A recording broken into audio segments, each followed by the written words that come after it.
Olá, uma vez aqui, estamos com esse novo episódio do podcast do Escritório Fonseca e Assis.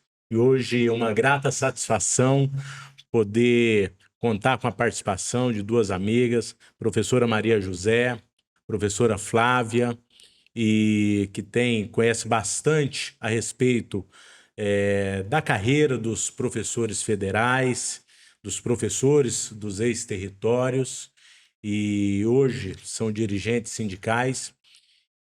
Então, vou pedir, professora Flávia se apresenta, depois professora Maria José. Então, eu sou a Flávia, né? Sou de Pimenta Bueno e eu estou aí no pedaço já há um bocado de tempo, né? Então, por isso que a gente conhece um pouquinho, né, como é que fala? Da história, né, dos professores. Não precisamente da carreira, mas da história a gente lembra alguma coisa, né? Eu sou de Pimenta Bueno e tenho muito orgulho de ser de lá, apesar de não ter nascido lá, né? Mas, olha, eu queria dizer que o Júnior aqui também era de Pimenta, né, Júnior? Sou de Pimenta, ainda me considero de É. Pimenta. Então é isso. Aí, é isso aí, né, Mazé? Eu sou a professora Maria José. Se chamarem de Maria José, eu não respondo, tá? É Mazé. A gente está aí, né, trilhando esse caminho da carreira do magistério desde 1981, né? Eu sou a Flávia de Pimenta, o Júnior também, eu sou de Presidente Médici. Só estou em Porto Velho, tá? Quando terminar toda essa labuta aqui, eu volto para Presidente Médici. E a gente está aqui para falar um pouco sobre a carreira do magistério. E eu queria aproveitar a oportunidade para doutor Júnior, Flávia, prestar uma homenagem a uma grande amiga, a mulher que me fez me interessar pela carreira do magistério, do mesmo jeito que eu acho que com a Flávia, do conhecer a legislação, que é a professora Maria Aparecida. Eu, com autorização do Júnior, da Flávia, eu gostaria de dedicar esse podcast a ela. Ela tem toda uma carreira, toda uma luta em torno da carreira do magistério. Se hoje nós temos, está complicado, mas se hoje a gente tem essa carreira, nós devemos muito a ela, a luta que ela empreendeu na década de 80, 90, nos corredores do Congresso, nos ministérios em Brasília. 2000, né? Tudo isso, a carreira do EBTT, o RSC, toda essa trajetória, doutor Júnior, nós devemos isso à professora Maria Aparecida. E eu quero fazer uma homenagem a ela com esse podcast. Muito bem lembrado. Professora Maria Aparecida, também no escritório, nós temos boas recordações e foi uma parceira muito ativa, ativista dentro do sindicato, e com certeza sempre é bom e importante lembrar a dedicação dela, né, para toda a classe aí dos professores dos ex-territórios e até dos ex-territórios não só de Rondônia, porque a contribuição foi dos ex-territórios Rondônia, Como um todo. Amapá, Roraima, né? E ela tinha um lema. O lema dela era justiça. Essa era a fala dela, era a síntese, né, da pessoa da Aparecida, justiça. Então, quando eu me lembro dela e a gente vê tudo isso que está ocorrendo, né, ela dizia: a gente tem que fazer justiça para esse pessoal, né? Então, por isso que a gente tem que lembrar da professora Maria Aparecida. E aí eu queria contar um casinho. Assim que eu cheguei aqui em Porto Velho, tinha duas professorinhas, assim, elas estavam, assim, meio alteradas, né? Então eu fui lá atender. Pois não, tal, né? Aí eu falei assim: que ano a senhora foi contratada lá? Olha aqui, minha filha, eu fui contratada no tempo do território do Guaporé. Eu falei: nossa senhora, eu perdi até a reta na hora, porque a gente não podia trabalhar só para nós, né? E trabalhar com o pessoal lá atrás. Imagina o tempo do território do Guaporé, né? A gente tem que trabalhar para esse pessoal. E esse pessoal está esquecido numa carreira chamada EBF, né? Ensino Básico Federal, né? Tem. Bem, legal a gente retomar isso a carreira dos professores dos ex-territórios. Eu vou aqui me permitir para que vocês contem alguns casos de experiência no estado. A gente sabe que lá atrás faltava energia e às vezes tinha que dar aula com lampião, com vela. De fato, era dessa forma mesmo para desbravar aí o estado? Eu posso dizer que eu estava no luxo, porque eu trabalhava lá naquela escola, Sandoval Meira, lá em Pimenta. A primeira escola era a escola territorial. E a escola, eu vou falar da sala de aula que eu peguei. Uma sala de aula que estava foi assim uma reforma que fizeram, né? Aumentaram a escola. E aí eu estava dando aula, ainda chão batido. Apareceu uma lacraia na parede e o aluno foi lá com o sapatinho dele, paviou, ai meu Deus. Então, esse era um dos casos, esse aí era o nada. Porque eu sei de professores que tinha que pegar sua bicicletinha e sair no mundo, andar não sei quantos quilômetros, né? Atravessar o rio em balsa, não era na ponte, não, em balsa, para poder chegar na sua escola e dar aula, né? Lá em Pimenta tem a professora Mariquinha, professora contratada da década de 70, e ela tinha uma monareta na época, e ela fez um bolo para os alunos. E ela, na época, ela contava chorando porque o bolo caiu da bicicleta. Ela estava no barco, né? Ela nesse dia teve que atravessar de barco. O bolo caiu e ela conta isso como uma tragédia para ela, porque ela estava levando o bolo para os alunos, não sei qual era a comemoração, creio eu que era o Dia das Crianças, né? Fora professor que tem que levar a merenda nas costas, material nas costas, porque é assim, como é que fala? A Secretaria Municipal chamava, né? A SEMEC, né? Chamava, estava lá distribuído lá para as suas escolinhas e os coitados tinham que pôr nas costas e levar embora. Era assim. Eu ainda tenho mais um caso que eu falo que eu trabalhei em regime de escravidão e nem sabia. Eu entrava às 7 horas da manhã, terminava a aula às 11, né?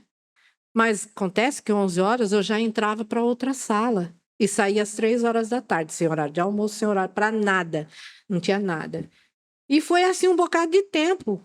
E depois a gente ainda que fazer planejamento. Então, eu falei assim, acho que eu trabalhava em regime de escravidão. Não sei como é que foi com a Mazé. Bom, não deve ter sido muito diferente. Eu vou olhar para... É uma história assim, quando eu relato isso para as pessoas, eu costumo dizer que foi um crescimento muito grande. Eu, como alguns dos professores do ex-território, fui contratada com 16 anos de idade. Fui contratada menor, né? Nós temos algumas outras pessoas conhecidas que foram contratadas no mesmo na mesma época, né? Como, por exemplo, o ex-presidente do Sindicef, Daniel Pereira, também foi contratado menor de idade. Na época eu fui contratada e fui trabalhar numa escolinha na área rural, na linha 114. Eu tinha recém-chegado de Brasília, mudado para Rondônia com a família toda, meu pai, minha mãe, meus irmãos. Estava lá a escola, o professor da escola faleceu de uma queda de cavalo e eles estavam procurando uma professora. E eu fui escolhida. Fui na Secretaria Municipal, em Presidente Médici, fizeram o contrato, tudo, comecei a trabalhar. Tinha 44 alunos na época, numa escola rural, onde eu tinha que limpar, tinha que fazer merenda, e tinha que andar. Hoje eu não sei precisar quantos quilômetros são, mas eu tinha que sair. Como não tinha transporte, eu tinha duas opções. Ou eu ia de carroça com animal para a Médici buscar o material da escola, ou eu ia a pé e trazia o material nas costas. Caderno, livro. A merenda, a Secretaria Municipal de Educação, ela passava na época da seca e deixava a merenda ali para 6 meses, depois ela voltava e trazia para mais 6 meses. Então, assim, foi foi uma coisa, naquele momento, foi um sacrifício muito grande. Hoje eu vejo como uma grande história que eu vivenciei. Eu comecei a dar aula na escola municipal, lá no interior, lá na escola rural. Depois de algum tempo, a escola fechou, eu vim para a escola na sede do município, né? Trabalhei por muitos anos lá na escola 15 de novembro. E a luta depois disso aí começou. Eu comecei a estudar, comecei a minha formação, porque até então eu só tinha o ensino médio. Aí comecei a minha formação, trabalhei, participei da fundação do Sintcef, né? Mas eu jamais deixo de me recordar dessa fase. Todas as vezes que eu vou à área rural de Médici, principalmente a esse setor onde a gente morou, onde tem a escolinha, que foi uma escola que foi construída, para você ver que tem tanto tempo, é a Escola Pedras Negras. Ela foi construída pelo INCRA, quando o INCRA fez o assentamento das famílias naquela região. Então, assim, eu me recordo muito, dá uma saudade, apesar de tudo que a gente passou naquela época, ter que andar a pé e tudo, me traz boas recordações. Porque eu digo que se eu tive um motivo para tocar a minha carreira durante os 33 anos de magistério, os 33 anos de trabalho, quando eu me aposentei, eu estava com 33 anos de trabalho. Então, assim, me traz boas e saudosas recordações desse período. Tive alunos que hoje já são pais, mães, até avós, né, nesse período. Tenho grandes amigos nessa região e, assim, são boas recordações. Eu acho brilhante isso, né?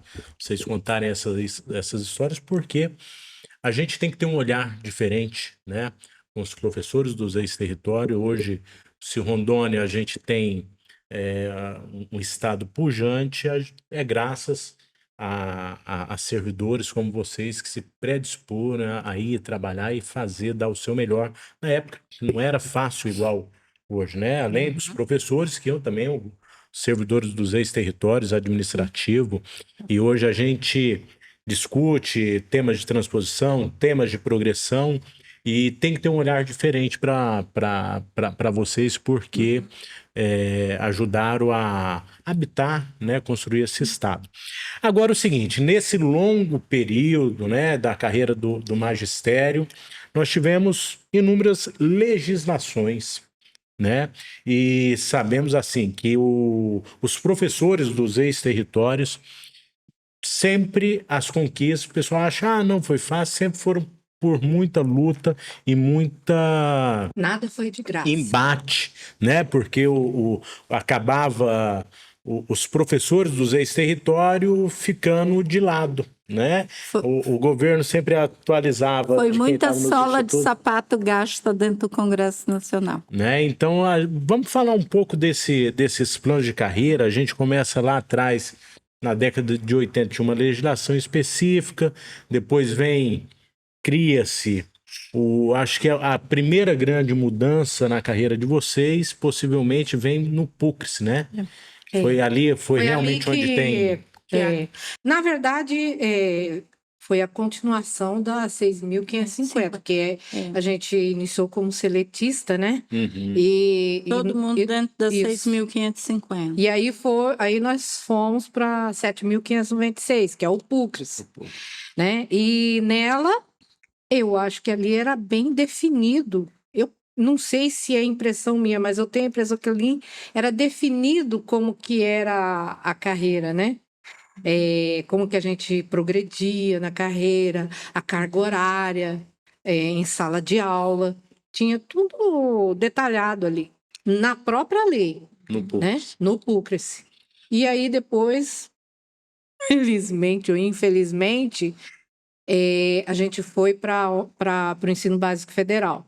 Porém, ao invés da gente progredir, não aconteceu essa progressão. A gente iniciava a carreira novamente. A gente regrediu, né? Professora Flávia, antes da gente seguir lá para a carreira, vamos pontuar uma questão. Doutor Júnior, não foi fácil ir para 7.596. Ah, Na com época não foi fácil Não. ir pro PUC. Porque Vocês ficaram de fora no nós primeiro momento. ficamos fora. No primeiro momento, nós ficamos fora. Todos os ex-território e as escolas militares ficaram fora. Isso. A gente teve que brigar. Aí foi aí que começou. Ela já lutava, mas foi aí que começou a grande batalha da Aparecida. Porque ela dizia: não, os pode, né? docentes do ex-território têm que ir para dentro dessa carreira. Não pode, a gente não pode ficar fora. Foi aí que começou a primeira grande luta dos docentes do ex-território, começou no enquadramento do PUCRES. Tanto é que é esse enquadramento do PUCRES que deu origem àquela ação da isonomia. Na isonomia. Que é assim, só deixando aqui claro, né?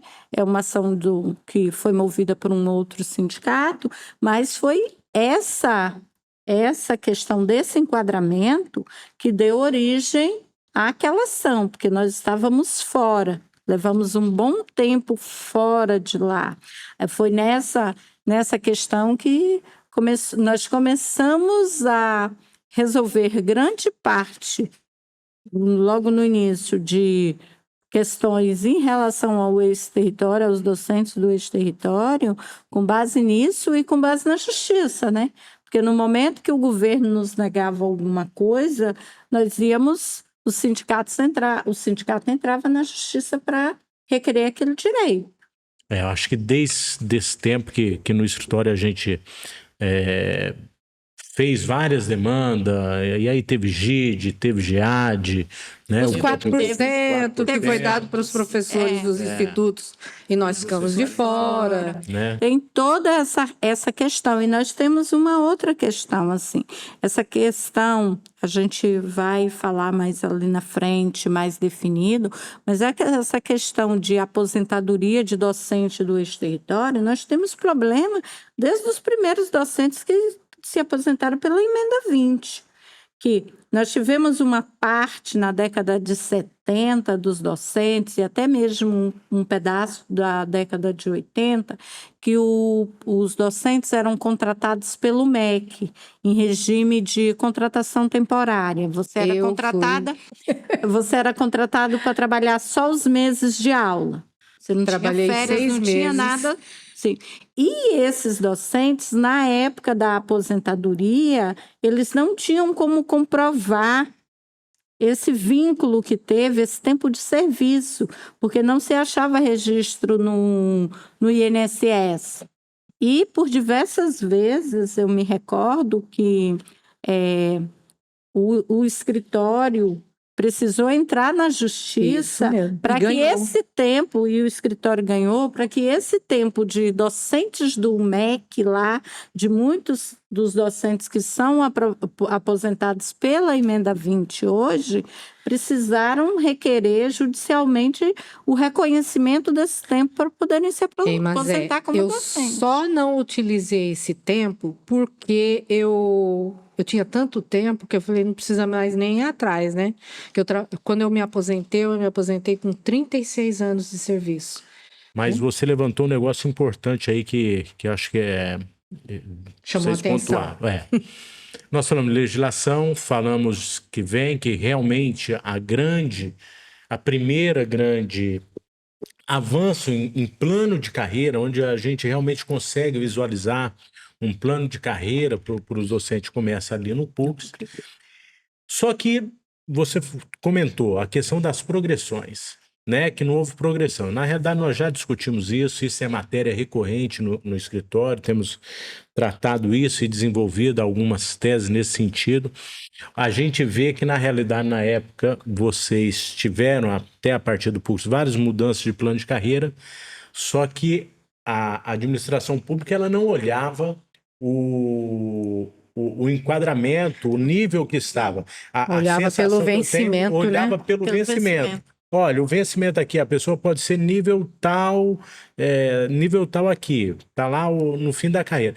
Mas tem um novo plano de carreira com uma nova tabela salarial, pegava essa tabela e enquadrava aqui, ou seja, todo o passado, o histórico de trabalho Foi anulado. foi anulado. Foi anulado. Esqueceram. As progressões que a gente que nós tivemos ao longo da carreira, quando aparecia outra carreira, um exemplo, carreira do PUCRES era ABC, 1, 2, 3, 1, 2, 3, 4, 1, 2, 3, 4, 1, 2, 3, 4, 1, 2, 3, 4, titular. Isso. Fim da carreira. Aí, assim, se por quando houve a primeira mudança, eu estava em B4, Eu já nem me lembro mais. Vamos, B4. Eu fiz um breve histórico esses dias atrás. Eu estava em B4. Quando mudou a carreira... E foi para o ensino básico federal. O meu B4 lá correspondia, vou colocar aqui, porque eu agora não me recordo exatamente, vamos dizer, meu B4 correspondia a R$4.000. Só que o salário no EBF de R$4.000 era de A4. Aí, ao invés de eu ter continuidade na referência B4, me retornaram a A4 para que eu fosse. Quando trocaram da carreira do EBF para a carreira do EBTT, fizeram a mesma coisa, pegaram o valor do vencimento, que era o vencimento que eu já estava em B3, e me trouxeram para um vencimento, para outro vencimento. Tanto é que a carreira, né, dentro do plano de carreira do docente, de quando ele começa a ele atingir o topo, ele lhe dá 28 anos de trabalho. 28 anos de trabalho. Eu me aposentei com 33 anos de trabalho em D3-3. Agora, engraçado que esse negócio da progressão dos professores ainda é recorrente. A gente ainda no escritório, continuamente. A gente tem um problema de vocês, dos ex-território, que a gente tem discutido teses nesse sentido, né? Já tivemos uma situação de ganho, onde reconhece que não há prescrição, mas ainda estruturando isso. Agora é comum a gente ver mesmo professores novos dos institutos federais e mesmo nas universidades federais tem muito problema de progressão. É algo muito recorrente. Então, assim, por mais que a gente tenha uma evolução, uma modernização na legislação, nos planos de carreira, mas me parece que na hora de implementar ainda há muita dificuldade, né? A gente vê muito isso nas universidades, que a princípio a gente imaginava que ia ter, e nos institutos ainda tem muito isso. É um problema, pelo jeito, para todo mundo. Da classe. Né? O nosso é o pior. Eu estou puxando a sardinha para nós, né? Mas como é que fala? Nós fomos muito prejudicados. Eu falo de uma colega nossa amiga também, lá de Espigão, que ela está em D22. Isso não tem lógica. Após 30 anos de serviço, o que é isso, né? Então, fazer assim, a gente sente... Eu vou contar uma historinha, né? A gente sente assim...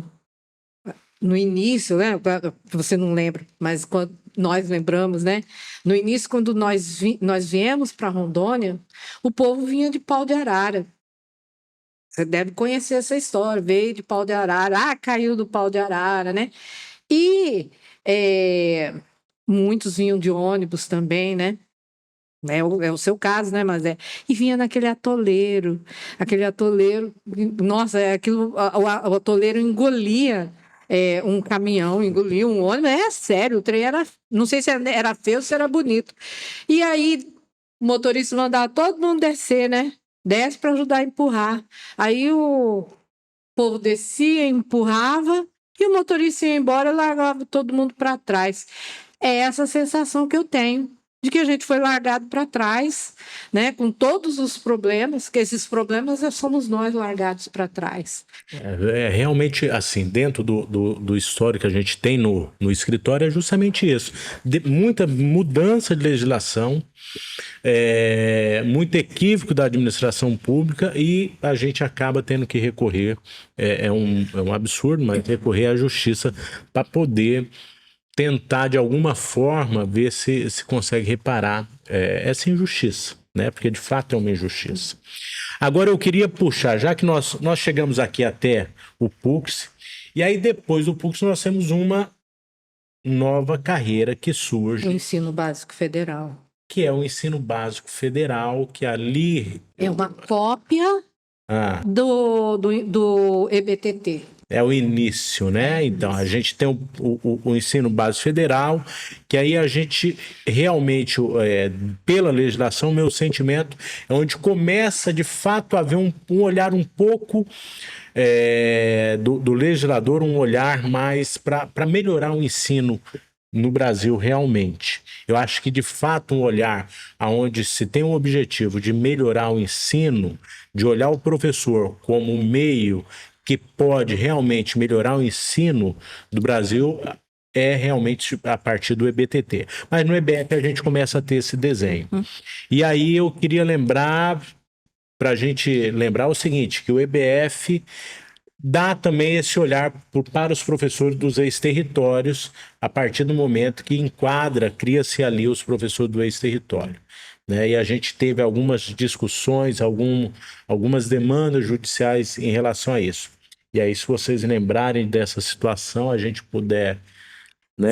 Você sabe que para sair do EBF, você lembra, né? Que aí você já tá como atuante nessa questão. Para sair do EBF para ir para o EBTT Foi outra luta. Briga. Outra luta. Briga judicial, foi outra briga. E eu gostaria, nessa mudança do PUCRES para o EBF, eu gosto de recordar também de uma briga, que foi motivo de judicialização também. Se hoje nós temos a dedicação exclusiva, é por causa de uma ação judicial, porque primeiro tinham tirado. Aí, quando retornaram ela para o contra-cheque dos docentes do ex-território, colocaram ela como uma rubrica à parte. Isso já no EBF ou no PUCS? Não, no PUCRES ainda. Aí teve que ser de todo mundo, dos outros que eram enquadrados dentro do PUCRE, era dentro do vencimento, dos ex-territórios era uma rubrica separada. Era separado, é. Aí, porque tem diferença, você ter uma rubrica de 55% do vencimento e você ter esse valor dentro do vencimento. E olha, né? como a gente está saindo perdendo, porque era quantos por cento? Mas é 55%. Não é mais. Não é mais? Não é mais. Está menos. Então, eles diminuíram em tudo. Diminuíram na dedicação exclusiva, diminuíram no STEP, que era de 5%, passou para acho que 2 e pouco, já nem sei mais quanto. A gente está sofrendo muita perda. Quando a dedicação exclusiva era 55% do vencimento. Hoje dá 40 e pouco. Então, aí essa colocação lá dentro do vencimento foi alvo também de uma judicialização. Eu queria fazer uma lembrança aqui também, que agora uma coisa puxa a outra, né? Nós, como é que fala? Nós tivemos que... Nessa época foi a época também do EBTT. E nós fizemos a opção, nós assinamos a opção. Todo mundo assinou essa bendita opção para ir para o EBTT. E nós somos indeferidos, né? E a gente só pôde ir para o EBTT em 2013. Final de 2012, né? Finalzinho de 2012, a lei de dezembro de 2012, né? Isso. E aí, em janeiro, a gente correu para assinar a opção. De novo. Já que vocês entraram no EBTT, o MEC indeferiu tudo, né? Falei já há pouco, mas de fato a gente tem uma carreira mais apropriada dos professores, tanto do professor de magistério quanto da universidade, a parte de fato do ensino básico tecnológico, do EBTT, né? Para quem está nos ouvindo, de fato ali se tem um foco de melhoria de ensino e o EBTT busca contemplar o teu professor como o meio de fato de melhorar o ensino público do Brasil. né? A partir dali que tem. Continuou a dedicação exclusiva, mas veio o reconhecimento de saberes e competência. Bem, nesse momento a gente tem, dentro do EBTT e das demandas que a gente tem em relação ao EBTT, várias facetas, várias situações diferentes. Nós temos de vocês que estavam ativos na época e ficaram de fora, conforme você pontuou, tá? Isso foi demanda judicial. Por meio de uma demanda judicial, nós conseguimos garantir o retroativo desses professores, né? Que era 200 e pouco ativos na época, mas uma grande maioria ficaram de fora. Quem estava aposentado anterior a março de 2013 ficaram de fora. Uma injustiça com vocês que ficaram de fora num primeiro momento, mas de alguma forma, mesmo demorando um pouco, porque nós dependemos da justiça, mas o direito Bem ou foi mal garantido. saiu, Bem né? ou mal, a justiça foi feita. Agora, esse pessoal aposentado anterior a março de 2013 estão de fora, ficaram de fora. Bem, nós temos uma demanda em relação a isso, nós temos discutido isso de forma recorrente, né? Onde a gente acredita muito que a administração pública deu um tratamento totalmente desigual e totalmente preteriu esses professores que estavam aposentados, até porque a legislação não traz essa limitação em relação aos aposentados, né? E aqui a gente está falando de direito da paridade, então esses professores eram para ter ido para o EBTT também e ter reconhecido aí o seu RSE. E tem sido uma luta nossa constante, judicialmente tem sido uma luta constante no escritório, mas vocês também, por intermédio do sindicato, têm feito também uma luta em relação a garantir, buscar o direito desses professores. Gostaria que vocês falassem. Eu queria só lembrar aqui uma situação, mas sabe, o pessoal que não foi para o EBTT, eles conseguiram fazer opção para o EBTT com a medida provisória 817, né? Então, a maioria conseguiu ir, com exceção do pessoal que se aposentou pela emenda 20, né? Por um erro, deixamos aqui bem claro, por um erro do governo na hora da editar a lei, né? Editar a lei Isso. que excluíram o pessoal da emenda 20. E esse erro persiste e só uma reedição, uma mudança na legislação para corrigir isso, ou uma ação judicial para corrigir essa questão, não é, doutor Júnior? A ação a gente está já bem adiantada, mas até assim, o pessoal da emenda 20 não tem sentido eles ficarem de fora. Porque a emenda 20, ela dá direito à paridade, integralidade, e ela traz até mais direito do que a própria emenda 41 e 47, que é o que tem. Então, assim, realmente foi um erro. Agora, mesmo esses professores que foram enquadrados no EBTT, na realidade não tiveram mudança, porque a tabela salarial é a mesma, só que a administração pública não reconhece, não reconhece o RSE dele. Porque não houve a mudança na lei, né? A 12772 é clara, né? Na verdade, a 12772 não é clara nisso, não, né? Não sei de onde que instituiu que era a partir de 1 de março, né? Então, agora o seguinte, esses professores, vocês avaliaram já inúmeros processos de RSC, que na realidade a grande vantagem para o professor que está no EBTT, a vantagem é o quê? É que está num plano de carreira mais atual, que toda mudança que ocorre vai ocorrer primeiro no EBTT, mas é o RSC. A administração pública está pelo menos recepcionando esses processos de avaliação desses professores do RSC? Recepcionando, até estão. Mas no caso, todo mundo aposentado, né? Vai, segue para frente, vai lá para o DECIPEX e lá não tem quem atenda.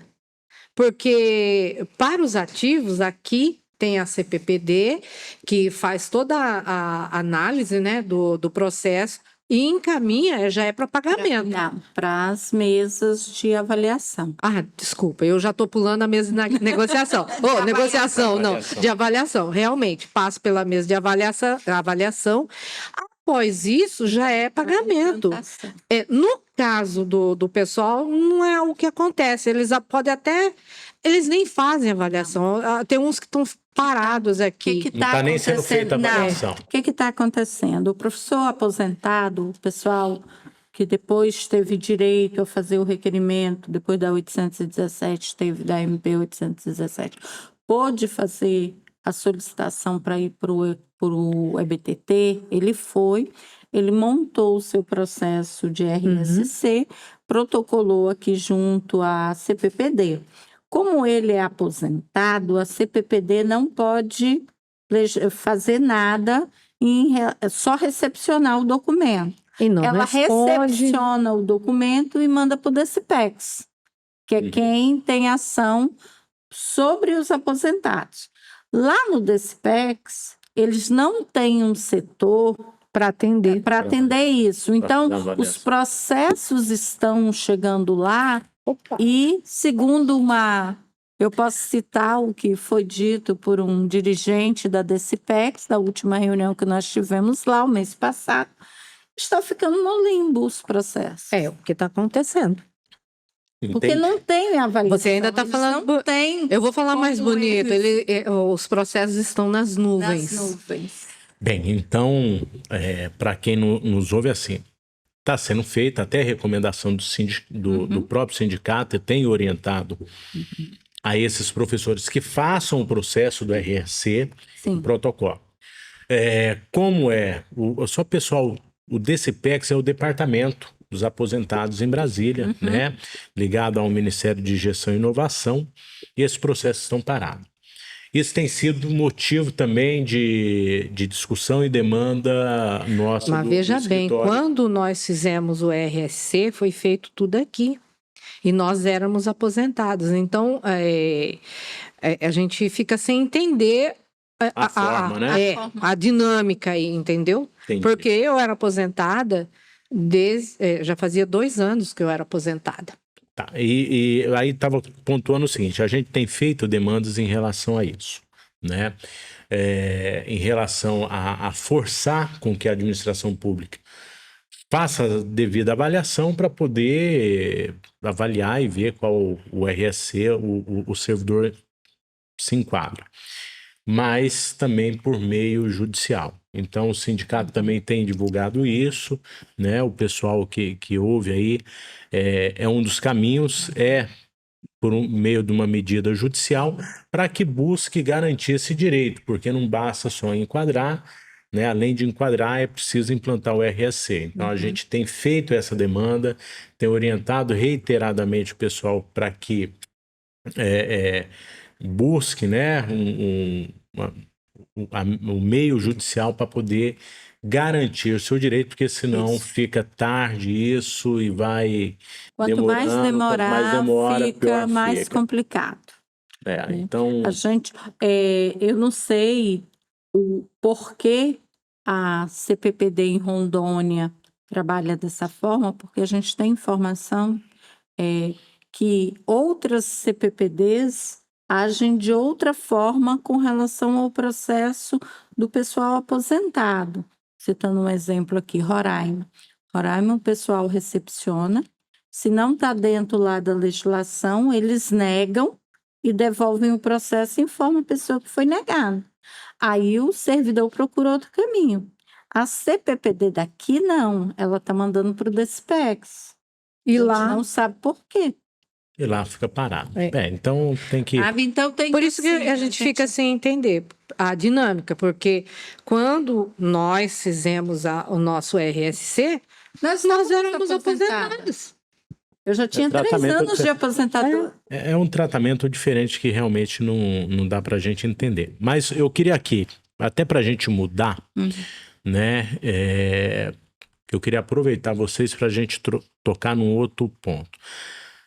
Em relação ao ensino básico, aos professores dos ex-território, hoje a gente tem demandas tramitando né, para buscar esse direito, mas esses pioneiros, hoje a gente tem um problema ainda, que é matéria de discussão e é matéria que a gente tem buscado judicialmente, a questão da progressão funcional, né? Reposicionamento. Esse reposicionamento desse pessoal para poder realmente considerar o tempo trabalhado, né, que há esse erro. E nós temos também a situação do enquadramento no EBTT e do RSC desses professores aposentados. Então ainda são caminhos que a gente tem percorrido para que esses professores tenham esse direito assegurado. E aí, para a gente mudar um pouco, nós temos uma outra situação, que é uma situação nova, que são dos transpostos, né? Os transpostos são os servidores, para quem nos ouve aí, os servidores que laboraram no ex-território de Rondônia, Roraima e Amapá, só que ficaram ligados ao estado ou ao município e não foram, na época, enquadrados nos quadros da União. E aí surge a lei que esses servidores puderam optar em ir para a União, e no caso isso ocorreu, nós temos vários servidores já transpostos, que foi garantido, mas especificamente dos servidores transpostos. A gente tem algumas situações, algumas demandas em relação. Desses professores transpostos, nós temos uma primeira demanda que eu queria falar aqui, até para a gente tocar, que é importante, que são os valores retroativos, né? Os efeitos financeiros da transposição, aonde por meio judicial, o sindicato, a gente tem conseguido garantir esse direito a esses professores, né? E é importante que o pessoal, os professores transpostos, busquem informações em relação a esse tema. Agora, uma outra situação que ocorre é que esses professores, quando foram transpostos, eles foram enquadrados no ensino básico federal, no EBF. E são da carreira PCCEST. Que é dos quadros em extinção dos ex-territórios. Tá, e aí a grande vantagem que surge para esses professores vem por meio da MP que vocês citaram, da Lei 3.681, que foi a possibilidade deles optarem ir para o EBTT, pedir a dedicação exclusiva e o RSC. Então, vamos começar a falar da dedicação exclusiva, então, que você teve a luta de vocês lá atrás, e a dedicação exclusiva, de fato, nós falamos há pouco aqui, é a que traz uma vantagem no vencimento significativo do servidor, que lá atrás vocês já falaram que era 55%, e hoje dá 40 e pouquinho, não sei precisar. Deixa eu deixar aqui bem claro primeiro, Júnior. Ponto 1. Dedicação exclusiva não é gratificação, é regime de trabalho. Docente dos ex-territórios, como os outros docentes, eles têm 3 regimes de trabalho: 20 horas, 40 horas e 40 horas com dedicação exclusiva. Isso. Então, dedicação exclusiva é regime de trabalho e não gratificação, como quer fazer crer alguns setores do governo. Deixando bem pontuado isso aí. É regime de trabalho. Então, assim, nós, quando soubemos dessa questão do que estão cobrando hoje do pessoal da transposição que está solicitando aposentadoria e que, se não tiver 5 anos recebendo dedicação exclusiva, não tem direito, tem alguma coisa, estão fazendo alguma coisa errada por aí nesse caminho. Interpretação errada, né? Porque é o seguinte, eles alegam que estão seguindo o que disse um acórdão do TCU.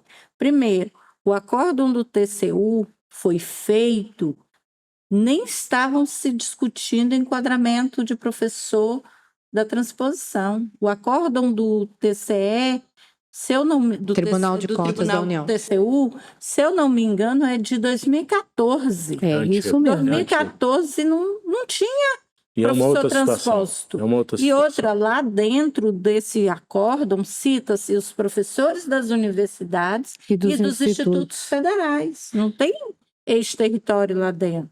Eu só queria lembrar aqui que esse pessoal da transposição, se fosse verificar, eles deveriam ter passado para o quadro da União a partir de quando a lei foi promulgada. Então já tem 10 anos isso. Não tem? Tem De 10 fato, a anos, gente tem né? decisões favoráveis que reconhecem o direito à transposição, recebimento desde Então, 2014. então não tem por que estarem exigindo isso dos professores, né? Eu queria pegar que você pontuou um negócio, mas é importante o seguinte: interpretação. Na realidade, eu nem diria que é interpretação, porque está ali a hermenêutica do que está escrito, não fala, né? Conforme bem pontuado, trata-se. Eu acho que há uma confusão e falta de conhecimento, que há uma confusão com o pessoal administrativo que de fato tem gratificação. E a gratificação tem uma legislação que estabelece um período e faz a média, não é nem para receber, é feita 60 a meses, média, né? dos últimos 60 meses. E dedicação exclusiva não é gratificação, não é uma benécia, nada para o professor. Ele é um regime de trabalho que foi optado, e esse regime de trabalho, quando você se aposenta naquele regime de trabalho que você está. É muito comum o pessoal perguntar: e se eu estando aposentado, eu posso pedir a dedicação exclusiva? Não, não pode, porque está aposentado, é regime de trabalho, é de quando você está na ativa, né? Então, assim, para mim há um erro enorme, né?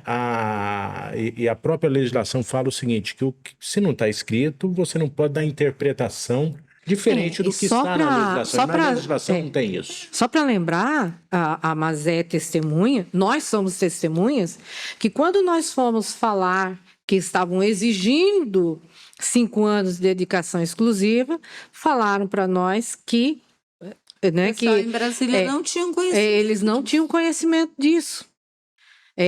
Eu falei, então como é que vão soltando informação desse tipo, que isso vai, se acontecer, vai prejudicar o servidor? Porque prejudica, né? Com certeza. Em todos os sentidos, né? Ele, não, nós não estamos sabendo disso, nós vamos verificar o que é que está ocorrendo. Mas como é que fala? As orientações continuam. Todo dia a gente recebe professor desesperado porque estão pedindo essa bendita declaração. Agora eles estão pedindo declaração. Com 5 anos. 5 anos recebendo dedicação exclusiva. Isso não existe, gente. Não, e a declaração é o seguinte: não tem nem sentido, porque quem tem que dar a declaração é o órgão a qual ele está. Então, é o órgão. Quem tem a informação é o órgão. Nós discutimos bastante isso esses dias no escritório, e já estamos, inclusive, estruturando e minutando uma tese, porque para a gente é uma situação que eu sei que é sensível para vocês no escritório, mas também é sensível para a gente enquanto advogado, porque é um equívoco, uma falta de visão, de empatia mesmo, né, da administração pública com esses servidores que estão em vias de se aposentar. Gente, a pior coisa, a aposentadoria é algo que a pessoa espera por um longo tempo. Todo mundo trabalha e quando quer se aposentar, olha, se programa para ali, se programa com a família, se programa, né? E no momento agora, às vezes, que o servidor chegou a hora de se aposentar, ele vê um impedimento, né? E não é um impedimento legal, é um impedimento burocrático e arbitrário da administração pública. Também então, a gente também tem, já tem um entendimento, vocês estão buscando um tratamento administrativo, né? Por meio da entidade sindical, do sindicato, mas a nossa leitura é que a gente tem que judicializar, e até a questão não é só de garantir o direito desses professores que estão em vias de aposentar. É que se a gente também não tomar uma decisão e não buscar garantir o direito, nós vamos ter problema para os que virão. Né? Para os que virão. Então, é inclusive uma medida social, né? Para esses professores aí. Fazendo só um adendo nessa discussão toda, eu acho que quem está acompanhando a nossa conversa aqui já percebeu que vida de professor do ex-território não tem sido fácil. apesar de toda a legislação que tem aí amparando a carreira, 99,99% dos direitos foram adquiridos, não, foram confirmados via judicial. E essa vai ser mais uma luta, né, que vai ter que ser encampada judicialmente também, justamente para que não aconteça essa injustiça do pessoal, o baque financeiro em relação a quem se aposenta com dedicação exclusiva e quando ela é retirada do vencimento, é bem significativo. 40 e poucos por cento. É muito dinheiro. É muito dinheiro. Bem, então, acho que a dedicação exclusiva a gente, né, tem sido, conforme pontuado, reiterado aí, a gente discutido nesses dias, mas eu acho que é importante para a gente passar e para quem nos ouve, que essa situação que a administração pública está tomando agora é totalmente arbitrária. Que quem nos ouve procure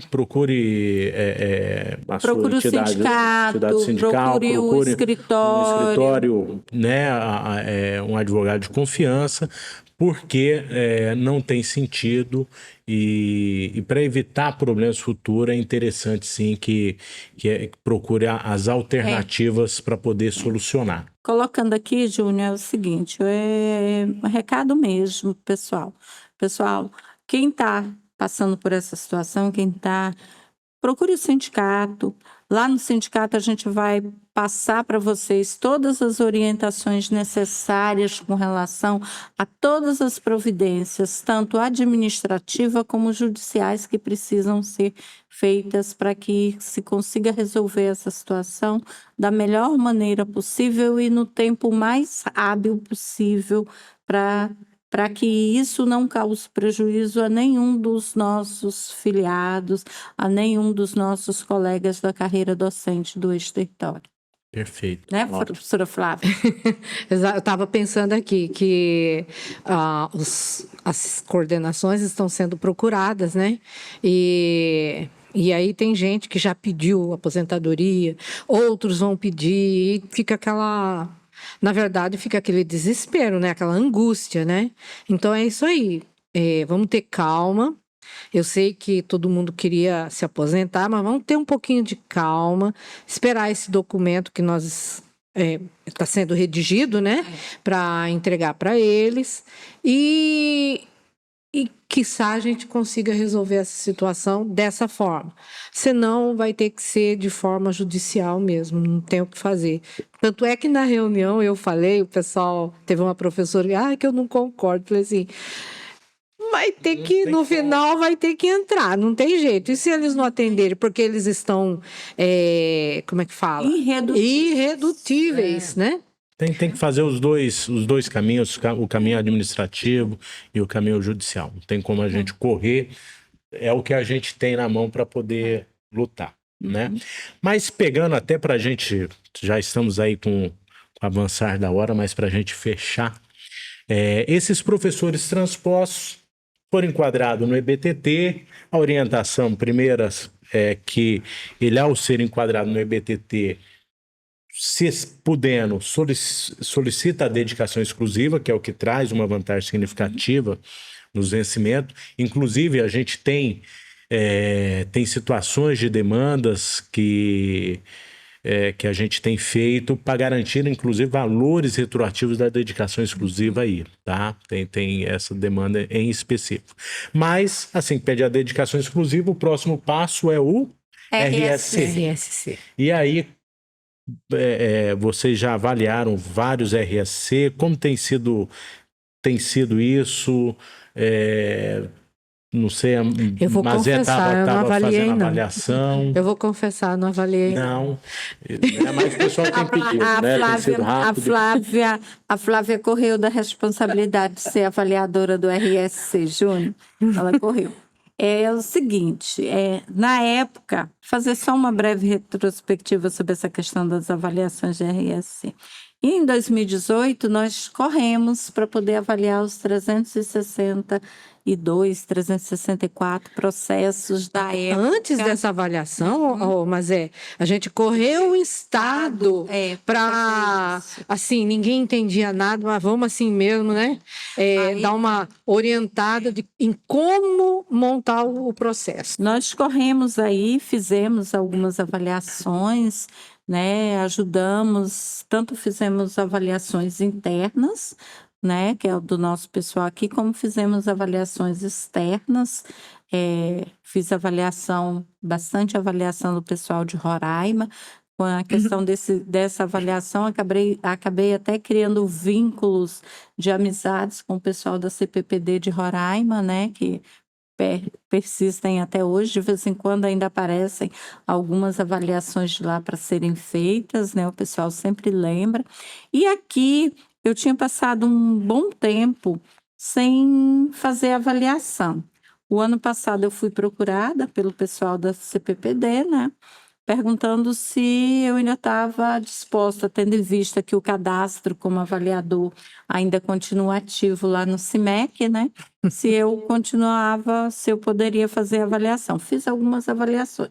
Então, eu acredito que a CPPD Rondônia retomou essas avaliações de RSC aqui, principalmente porque também fui procurada por alguns professores que foram transpostos, pedindo como é que eles faziam o cadastro no CIMEC para serem avaliadores, para poder estar avaliando o processo também de outros colegas e tudo. Aí instruí o pessoal da melhor maneira que eu pude à época, né? E tá aí, a gente de vez em quando está aparecendo 1 ou 2 processos para fazer avaliação. Continuo como avaliadora, eu sempre coloco isso para o pessoal da CPPD, toda vez que me procuram.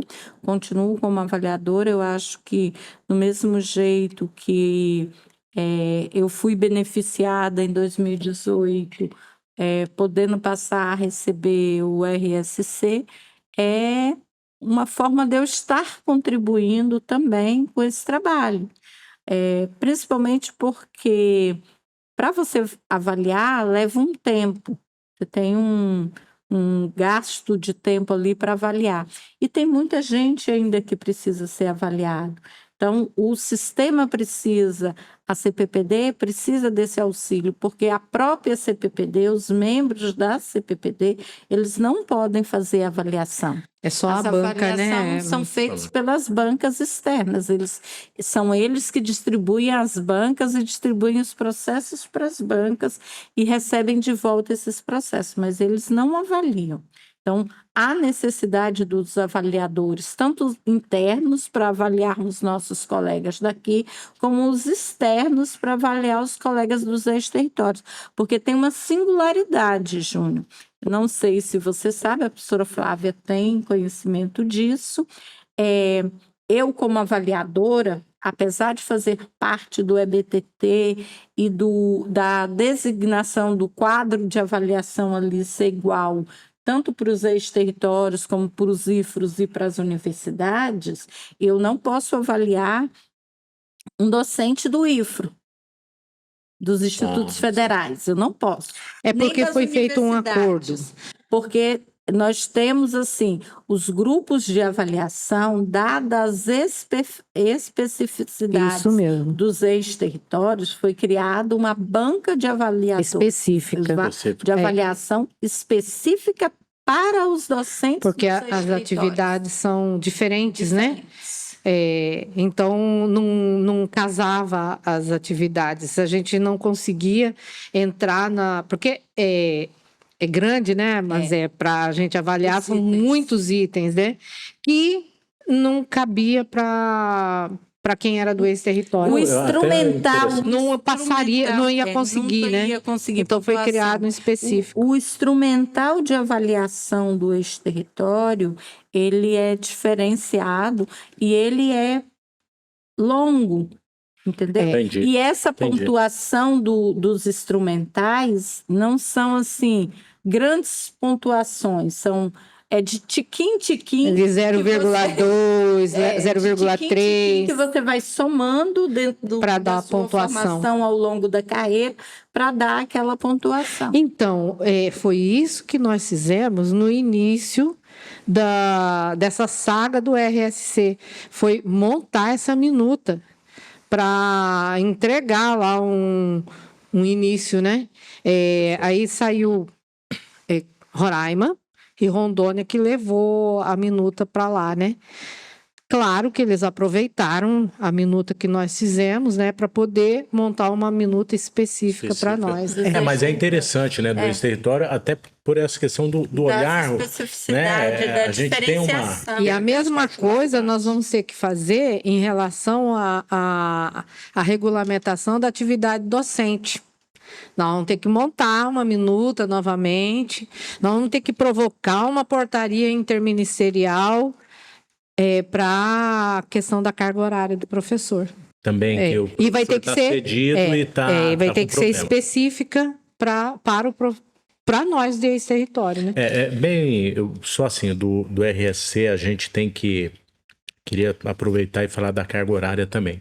Mas assim, do RSC é um processo hoje, a gente tem no escritório demandas porque gera valores retroativos e assim como nós fizemos no processo de vocês, pioneiro, dos transportes também são demandas que a gente tem feito em relação aos valores retroativos também, porque é um período menor do que o que foram os pioneiros, mas esses professores transpostos em que eles entram no EBTT e até passar de fato ter incorporado no vencimento o RSC, que é o Reconhecimento de Saberes e Competências, tem um prazo aí que também é preciso buscar esse direito e tem sido pela via judicial.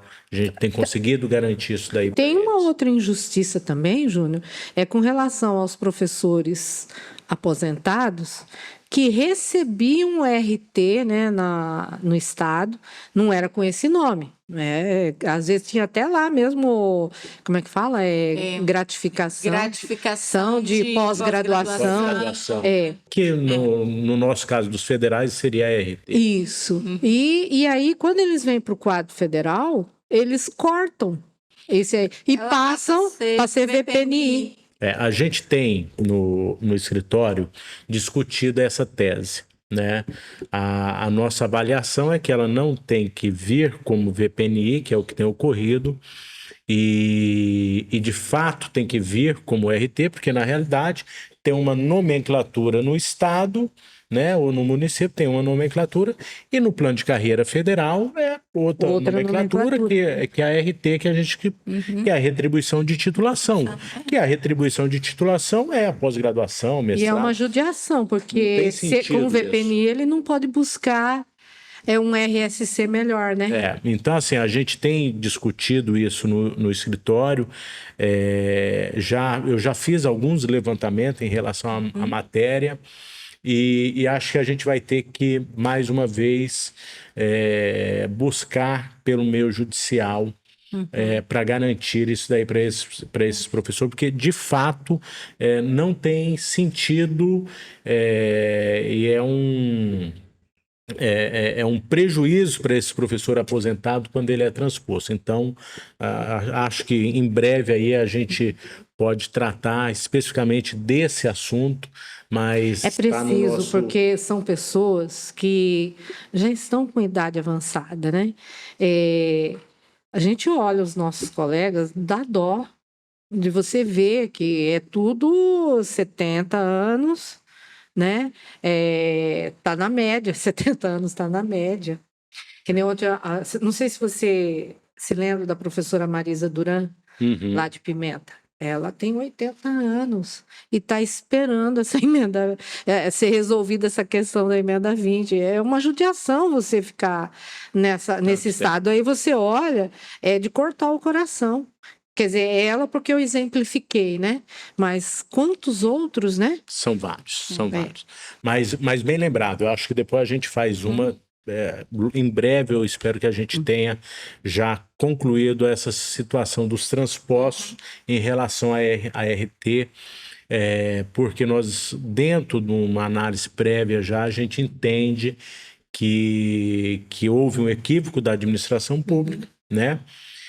Que administrativamente vai ser difícil resolver, e a gente está desenvolvendo uma tese em relação à matéria para poder buscar esse direito desses professores. Mas o que eu espero, sinceramente, é que um governo eleito por trabalhador, né, que ele tenha essa sensibilidade com os trabalhadores, que são, vou falar do ex-território, quase todos da mesma idade do nosso chefe maior, né, que é o presidente, né, e eu espero que a gente seja atendido, porque é muito triste ver a situação que está por aí.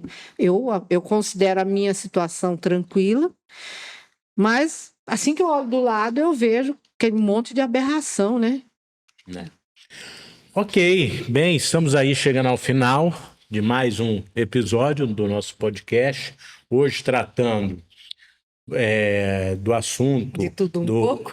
Não, mas dos professores dos ex-território, né? Mas foi Tem legal. mais coisa para ser falada, né, mas Marcelo? foi bom que iniciamos na carreira, no histórico de vocês, que eu acho que isso enriquece, né? E até chegando agora nos finais, no momento, na realidade do que nós estamos vivenciando nesses últimos anos, nesses últimos tempos, né? E ver ainda que há bastante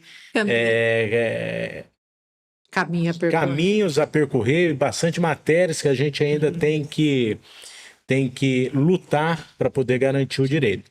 Mas queria abrir aqui, professora Maria José, minha amiga Mazé, para suas considerações finais, e depois para a Flávia também. Primeiro, agradecer. Obrigada pela deferência, pelo convite, fiquei muito honrada. Como eu digo sempre, não sei, a gente passa a vida da gente toda aprendendo. E para mim tem sido um aprendizado ao longo da carreira. Eu posso dizer que conhecer a legislação da carreira foi como tocar, não foi só dentro dos 33 anos de magistério. O conhecimento da carreira está se perpassando até depois desses 33 anos de trabalho. Então, assim, é muito bom poder dividir isso. Recentemente, eu e a professora Flávia, nós fizemos um levantamento de toda essa legislação desde a década de 70 com relação aos docentes, até mesmo porque o tempo está passando, Júnior. Nós estamos ganhando experiência e ninguém garante que amanhã a gente está aqui, e a gente precisa deixar essa história registrada. Perfeito. Do mesmo jeito que hoje, tanto eu como a professora Flávia, você que acompanhou um pedacinho, nos lembramos da professora Aparecida, que deixou toda uma história de luta em relação à carreira dos docentes, que o pessoal que está chegando agora não conhece. Nós não podemos deixar essa história morrer. Então, nós fizemos recentemente todo um levantamento de legislação, nós temos lá no sindicato, lá na secretaria, na época, nós fizemos para a Secretaria de Assuntos Educacionais, porque não tínhamos isso lá, fizemos isso. Nós estamos aqui, tanto eu falo meu nome e tomo a liberdade de falar em nome da professora Flávia, a gente está aqui, enquanto a gente estiver dando conta para passar esse pouco que a gente sabe, incentivar o pessoal mais jovem também a buscar esse conhecimento em relação à carreira, até mesmo para não deixar essa história toda morrer. Então, muito obrigada pelo convite, foi muito bom estar aqui. Como eu falei no início, né? O podcast foi dedicado à professora Aparecida, que eu vou ser eternamente grata a ela por ter me incentivado lá na década de 80 a tomar gosto por isso. Legal. Né? Então, assim, eu jamais vou me esquecer Meu filho costuma dizer bem assim, você tem um legado. Eu digo, enquanto viva estiver, eu jamais vou me esquecer do legado que a professora Aparecida deixou para gente. É isso aí, Que bom. né? Então, isso tudo que a Mazé falou em relação à professora Aparecida, às vezes eu nem gosto muito de falar, porque isso me afeta muito de perto, né? Porque ela era de lá e, sim, a gente Próximo. ficava aguardando a vinda dela, né? Mas, enfim, a gente tem uma dívida muito grande com ela. Porque se hoje eu tenho tudo que eu tenho no meu contra-cheque, vou falar do meu, eu devo a ela. Ainda hoje, o que acontece é por conta do passado. Porque a roda gira, né? Então, a gente tá fazendo essa roda continuar girando ainda. E aí, E ainda vamos fazer por muito tempo. vamos. Vamos fazer Afinal, eu sou jovem, né? Então, mas aqui eu gostaria de lembrar, você lembrou da professora Aparecida, e aqui eu gostaria de lembrar da professora Conceição de Paraná, que ela é da emenda 20, e ela começou a trabalhar, gente, na década de 60. Eu falei assim, meu Deus, eu fazia assim, eu nasci lá. nasci nessa década, né? Então, e hoje eu vejo que eu estou em situação melhor que a dela. Você entendeu? Isso não é certo. Ela tem a mesma escolaridade, né? A mesma vivência, o mesmo tempo de serviço, e aí você vê que ela está em situação pior que a minha. E isso não é certo, né? Verdade. Então, aí eu lembro da professora Aparecida. A gente tem que fazer justiça. E agradecer esse bate-papo. Eu adorei. Amei. Achei ótimo. Pode chamar convidar de novo, que a gente, da próxima vez, nós garantimos que nós não vamos te dar tanto trabalho para responder ao convite. Tá ótimo, ótimo. Eu que agradeço, foi uma grata satisfação. Objetivo esse mesmo, para a gente, né, fazer um bate-papo descontraído para levar aí para quem nos ouve, nos assiste e poder trazer informação, né? Eu acho que esse é o que fica, a gente trazer a informação de uma forma objetiva, simples e descontraída. Agradeço a todos e até nosso próximo episódio. Até. Até.